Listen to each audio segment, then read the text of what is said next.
నమస్తే, మీరు చూస్తున్న అగ్నిస్. నేను మీ రామకృష్ణ. శ్రీశైలంలో పాతాళగంగ వద్ద త్రుటిలో ప్రమాదం తప్పిపోయింది. శ్రీశైలంలో జలాశయం పెరుగుతుండటంతో గేట్లు ఎత్తడం ప్రారంభించారు. సోమవారం 3 గేట్లు ఎత్తిన అధికారులు మంగళవారం 4వ గేటు 5వ గేటు ఎత్తడంతో నీటి ఉధృతి పెరిగింది. ఈ క్రమంలోనే ఇక్కడ పాతాళగంగ వద్ద కారును కడుగుతున్న వారు చాలా ఇబ్బందులు పడ్డారు. అతి బలవంతంగా చాలామంది సహాయంతో కారును బయట తీశారు. మంగళవారం జరిగిన యొక్క సంఘటన వీడియో తీశారు కొందరు, దాంతో ఇది వైరల్గా మారింది.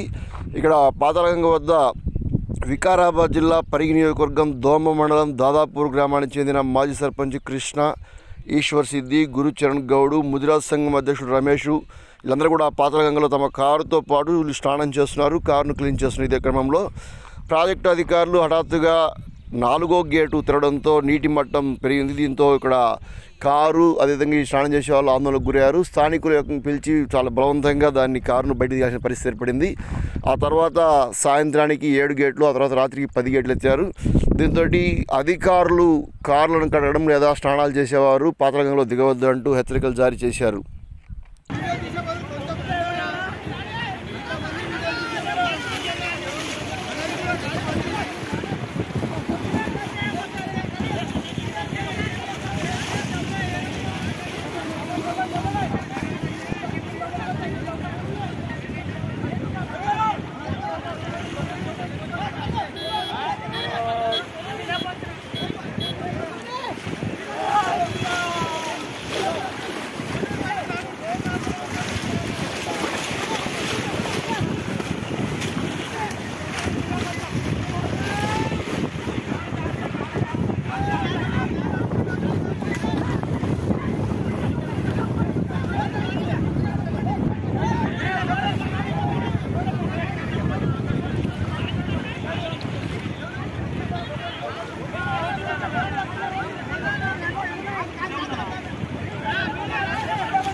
మన దాంట్లో లేదా, మన దాంట్లో లేదా?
Thank you for watching Agni News.